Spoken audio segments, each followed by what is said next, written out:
Selamat pagi pemirsa, Berita Nusantara kembali hadir menyapa Anda pada hari ini. Sejumlah berita aktual akan kami sajikan untuk Anda. Bersama saya Indah Cahya, inilah Berita Nusantara selengkapnya.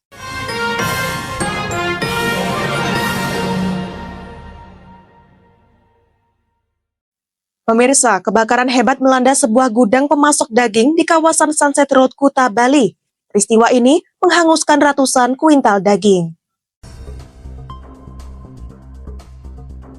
Gudang pemasok daging Osprits yang terletak di Jalan Sunset Road, Kecamatan Kuta, Kabupaten Badung, Bali, dilalap api pada Kamis 22 Mei 2025, sekitar pukul 16 waktu Indonesia Tengah.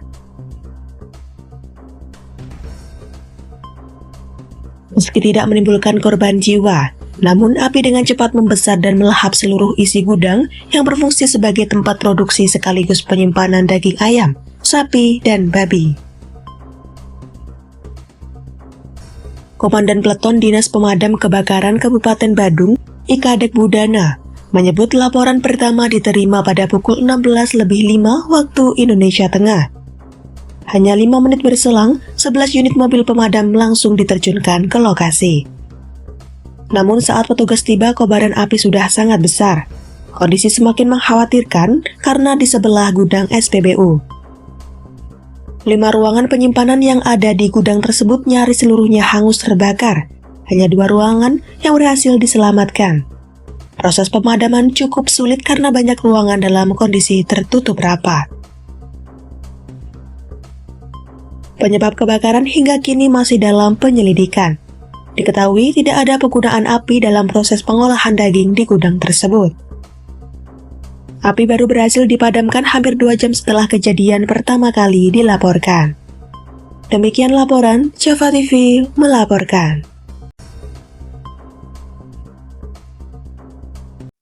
Berita selanjutnya pemirsa, kecelakaan maut terjadi di ruas jalan tol KM 341 jalur A, wilayah Desa Jepangan, Kecamatan Warung Asem, Kabupaten Batang, Jawa Tengah. Sebuah truk box menabrak truk tronton yang mengakibatkan 2 orang tewas.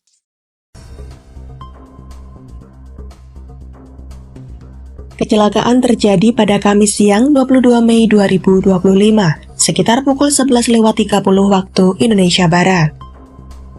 Truk box Fuso dengan nopol B9530 FXS menghantam bagian belakang truk tronton bernopol B9752 SYO.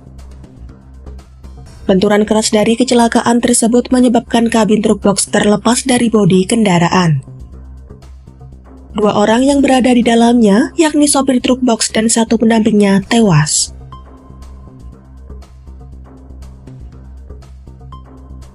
Sopir truk Muhammad Effendi, 52 tahun warga Pekanbaru, meninggal di tempat. Pendampingnya Sopran Effendi, 52 tahun, warga Pemalang, meninggal di RSU Aru, Kota Pekalongan. Menurut keterangan awal, kecelakaan diduga terjadi saat truk box berjalan dari arah barat ke timur. Kasat Lantas Polres Batang AKP Ahmad Zainur Razak menjelaskan diduga sopir mengantuk kemudian menabrak bak belakang truk tronton yang ada di depannya. Polisi yang tiba di lokasi segera melakukan evakuasi dan olah TKP. Barang bukti kendaraan diamankan di Getol Kandeman dan Getol Weleri, Kendal.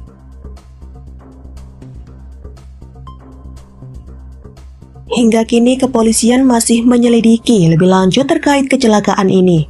Pihak kepolisian mengimbau para pengemudi untuk selalu fokus saat berkendara, mematuhi rambu lalu lintas dan menjaga jarak aman antar kendaraan guna mencegah kecelakaan serupa terjadi. Demikian laporan Java TV melaporkan. Masih di Berita Nusantara pemirsa, Kejaksaan Negeri Jakarta Pusat menetapkan 5 orang sebagai tersangka dalam kasus dugaan korupsi, pengadaan dan pengelolaan Pusat Data Nasional Sementara atau PDNS yang dijalankan oleh Kementerian Komunikasi dan Informatika untuk periode 2020 hingga 2024. 5 tersangka yang ditangkap antara lain Dirjen Aplikasi Informatika periode 2016-2024, Samuel Abrijani Pangerapan, Direktur Layanan Aplikasi Informatika periode 2019-2023, Bambang Dwi Anggono, pejabat pembuat komitmen, Nova Zanda, serta 2 pejabat dari perusahaan swasta berinisial AA dan PPA. Kepala Kejaksaan Negeri Jakarta Pusat Safrianto Zuriat Putra menyatakan penahanan dilakukan selama 20 hari, terhitung sejak 22 Mei hingga 10 Juni 2025.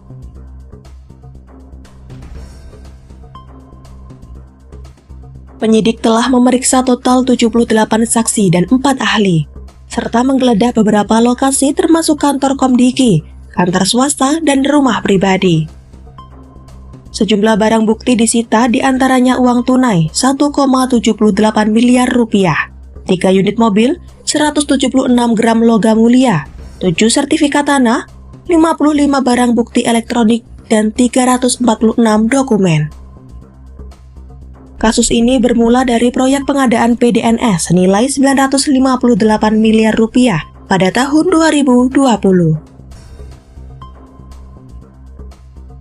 Dalam pelaksanaannya diduga terjadi pengondisian pemenang kontrak oleh oknum pejabat Kemenkominfo dan pihak swasta yaitu PT AL.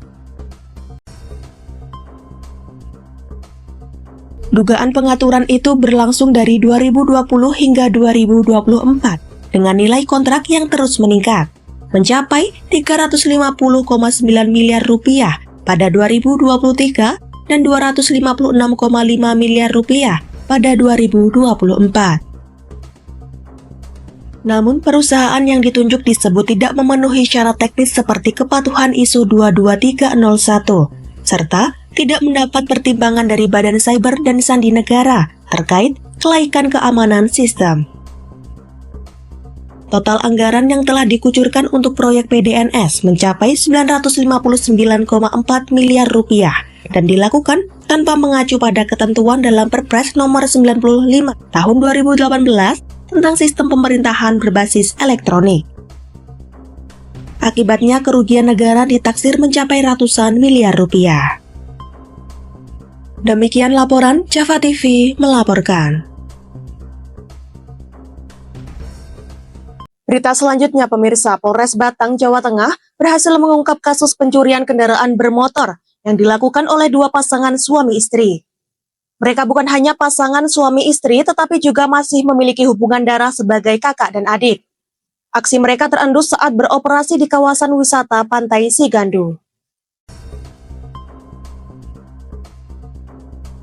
Kapolres Batang AKBP Edi Rahmat Mulyana menjelaskan keempat tersangka berinisial RB 32 tahun, AR 20 tahun, AT 21 tahun, dan YK 24 tahun, seluruhnya warga Kabupaten Pekalongan. Kepala Satreskrim Polres Batang AKP Imam Muhtadi menyebutkan motif kejahatan ini dilatar belakangi kecanduan narkoba. Dalam pemeriksaan, para pelaku mengaku menjual barang curian untuk membeli narkotika. Hasil tes urin pun menyatakan keempatnya positif mengonsumsi narkoba.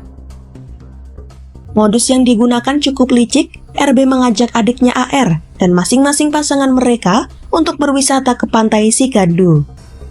Namun, tujuan sebenarnya adalah menyasar kendaraan pengunjung. Awalnya AR hendak mencuri ponsel, namun RB menyarankan untuk langsung mencuri motor karena dinilai lebih menguntungkan. Motor hasil curian pun sempat berhasil dibawa kabur sebelum akhirnya dibekuk petugas. Demikian laporan Java TV melaporkan. Masih di berita Nusantara, pemirsa, Presiden Prabowo Subianto menerima jajaran Badan Pengusahaan Batam atau BP Batam di Istana Merdeka, Jakarta pada Kamis 22 Mei 2025. Dalam pertemuan tersebut, BP Batam melaporkan berbagai upaya percepatan investasi dan penyelarasan kebijakan antara pemerintah pusat dan daerah. Kepala BP Batam Amsakar Ahmad menjelaskan bahwa pertemuan ini menjadi kesempatan bagi pihaknya untuk menyampaikan progres kerja serta berbagai inisiatif yang tengah dilakukan demi menciptakan iklim investasi yang lebih kondusif di wilayah Batam. Salah satu langkah strategis yang dilakukan adalah penerapan sistem manajemen lahan terpadu atau Land Management System untuk mempercepat dan menata pengelolaan lahan agar lebih efisien. Selain itu, BP Batam juga telah menyederhanakan proses perizinan dengan menghapus kewajiban fatwa planologis dan mengintegrasikan layanan dengan pemerintah Kota Batam. Dalam pertemuan tersebut, Amsaker juga menyampaikan permintaan arahan Presiden Prabowo terkait fokus kerja ke depan, khususnya dalam mendukung target pertumbuhan ekonomi nasional sesuai RPJMN. Ia optimis Batam mampu melampaui target pertumbuhan 8%. Berdasarkan tren positif yang ditunjukkan oleh berbagai data ekonomi dan investasi. Menanggapi laporan tersebut, Presiden Prabowo menyatakan dukungan penuh.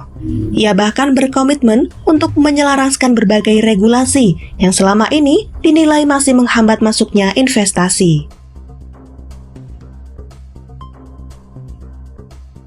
Demikian laporan Java TV melaporkan. Baik pemirsa, informasi tadi sekaligus menjadi penutup perjumpaan kita hari ini. Saya Indah Cahya dan segenap tim redaksi yang bertugas pamit undur diri. Selamat pagi, salam berita Nusantara.